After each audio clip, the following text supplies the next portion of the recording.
Bonjour et bienvenue pour la critique No Popcorn du film Shadow Dancer. Avec Clive Owen et Andrea Riseborough. Mais avant de vous donner notre avis, tout de suite, quelques images du film.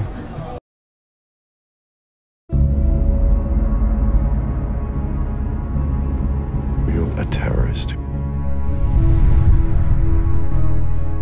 We've got you. You're finished. You're done. You agree to watch him and talk to us. You're out of here like nothing ever happened. Back to your mom, back to your boy. Nobody dies. Nobody gets hurt. Vous avez envie d'en savoir plus? Donc retrouvez tout de suite l'avis de la team No Popcorn.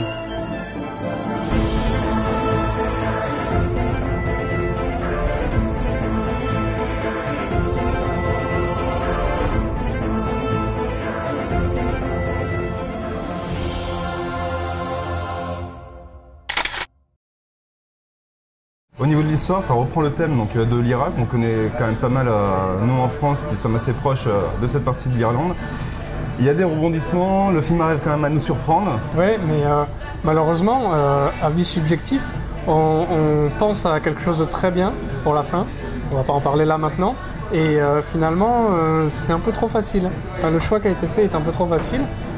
Et c'est dommage parce que dans un film, on retient surtout la fin en fait. Moi j'ai trouvé la fin justement surprenante, ce qui est rare de nos jours au cinéma. Pour en revenir, c'est vrai que le thème est bien traité parce que le scénariste est aussi journaliste. Donc il y a toujours ce mélange réalité-fiction. On est à la fois dans le documentaire, à la fois dans l'intrigue, comme dans la scène de l'enterrement d'un des membres de l'Irak, qui est à la fois vraiment très réaliste. J'aimais aussi le côté un peu tragédie grecque qu'on retrouve où chaque personnage a des choix à faire entre leurs devoirs, leur famille, leurs aspirations et des choix qui de toute façon amènent toujours vers la tragédie. Donc j'ai trouvé ça très fort. Justement, on accroche forcément au scénario du début à pratiquement la fin. C'est la fin qui peut décevoir. Moi, je trouve par contre que peut-être c'est plus proche de la réalité. Mais après, c'est chacun son point de vue, donc comme vous pouvez voir. Le truc, c'est qu'il y a un moment, ils nous font croire à quelque chose de vraiment surprenant pour finalement nous livrer quelque chose qu'on aurait pu deviner dès le début du film. Oui, mais ça reste tout le long du film, il reste dans la sobriété. Ouais. Il n'y a pas d'ego au niveau de la mise en scène, et au niveau scénaristique, donc ça reste cohérent. Do this together. But you have to be sure. We need to talk now. You make a mistake, I'm dead. You lose your love. Then you're back like nothing ever happened. Don't leave Belfast. We're not done yet. Au niveau du casting, on a Clive Owen, donc qui nous prouve encore une fois de plus son talent, en tout cas dans ce type de personnage, parce qu'après il fait différents types de films. Là, il joue sans excès et ça lui va vraiment bien, ça sert le scénario. Donc... Et puis il est bien complété par Andrea Riseborough, qui elle a un jeu assez discret, c'est-à-dire que elle laisse pas trop passer d'émotions, mais on n'est pas dans le Kristen Stewart, ça n'a rien à voir, ça reste quand même quelque chose de fort. Et en plus, je pense dans ce film, ce qui donne de la valeur, c'est que le casting est principalement local, c'est-à-dire principalement irlandais. Et ça aide dans les dialogues déjà. Oui, c'est sûr que des fois ça aide, mais ça aide pas le spectateur parce que l'irlandais, c'est pas forcément l'anglais. Mais ça, mis à part, c'est vrai que Andrea Riseborough, on aime bien prononcer son nom parce qu'on s'entraîne, et elle porte vraiment le film parce que dans son regard, même si son jeu paraît simple, dans son regard passe tout le tiraillement du personnage.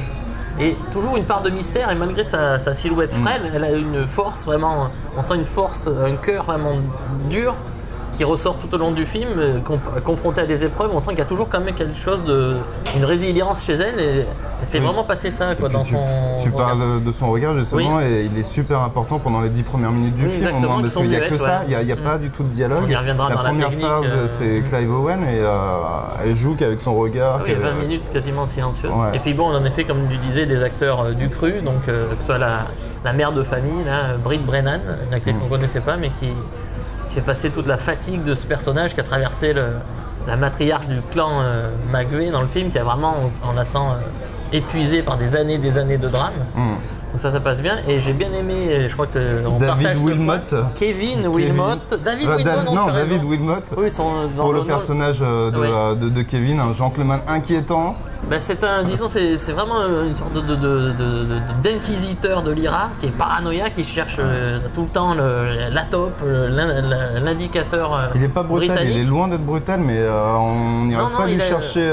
Non, il est loyal, il est loyal dans Ce que j'aime bien chez lui, c'est qu'il est vraiment banal, c'est la banalité du mec, il n'a rien à voir, il n'a pas une tête de tortionnaire, ça a l'air d'être monsieur tout le monde, assez courtois, mais on sent quand même chez lui par quelques touches que...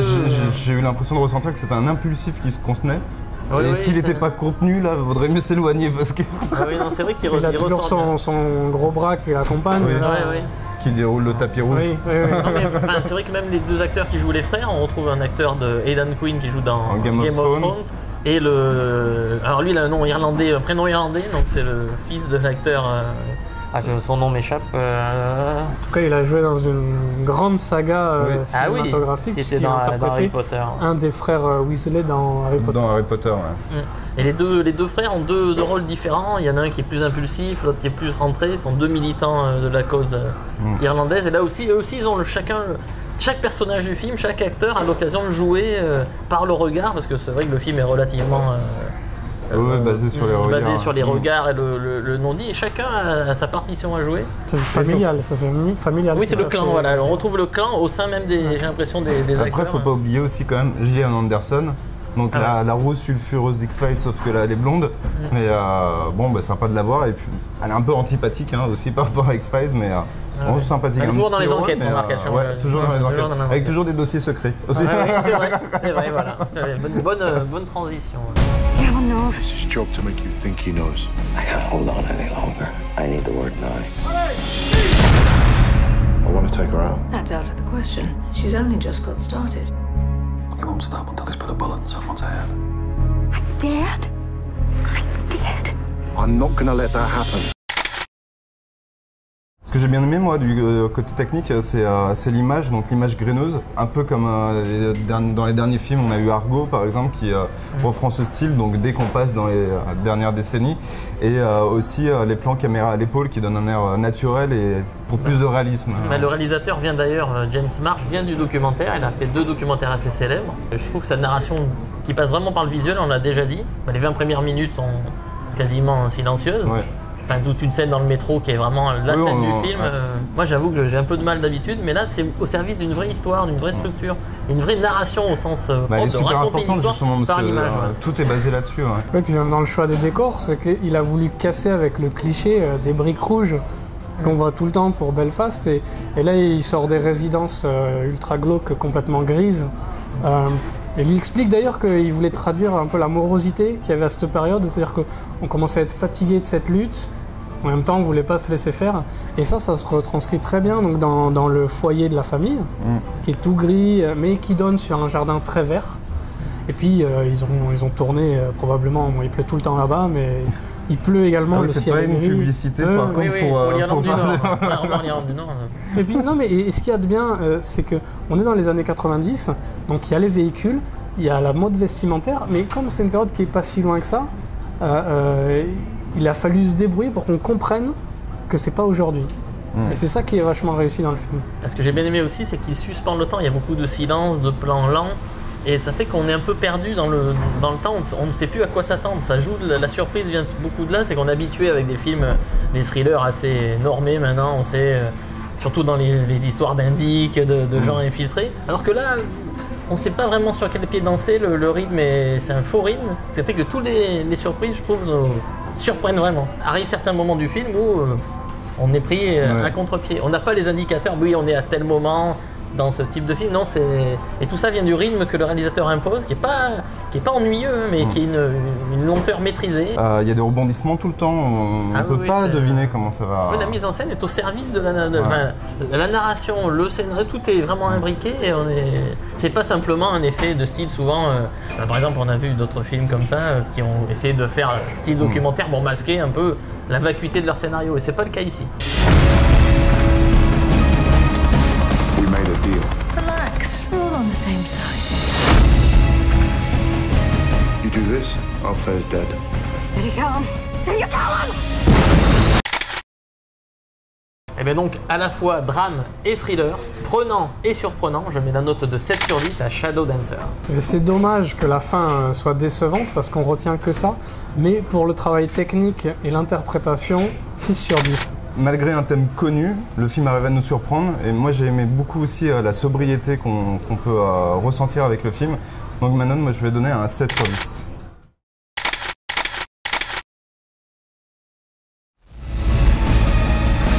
Said nobody dies.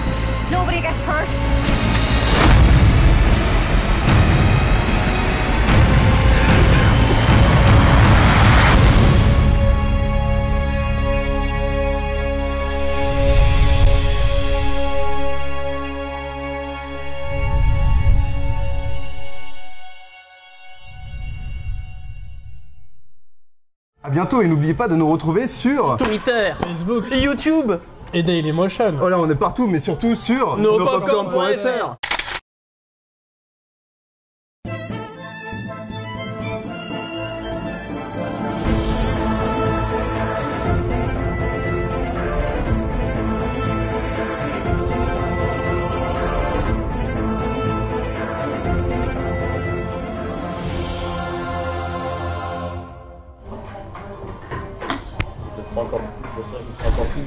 de Coca Light.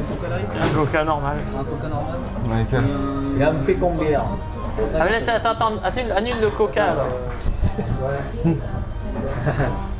c'est une pina colada. Je prends une pina colada Une pina colada à la place à la du place du Coca. Coca. Corn puff. Pour pas spoiler, pour pas... Merci. Shiba. Kiss. Kiss. Le 6, je crois qu'il est pas. Ah ouais Toi t'as mis combien 7. 7, on doit l'avoir. Là, je mets 7 aussi. Il faudra juste le 6. C'est décalé. Ouais, c'est décalé.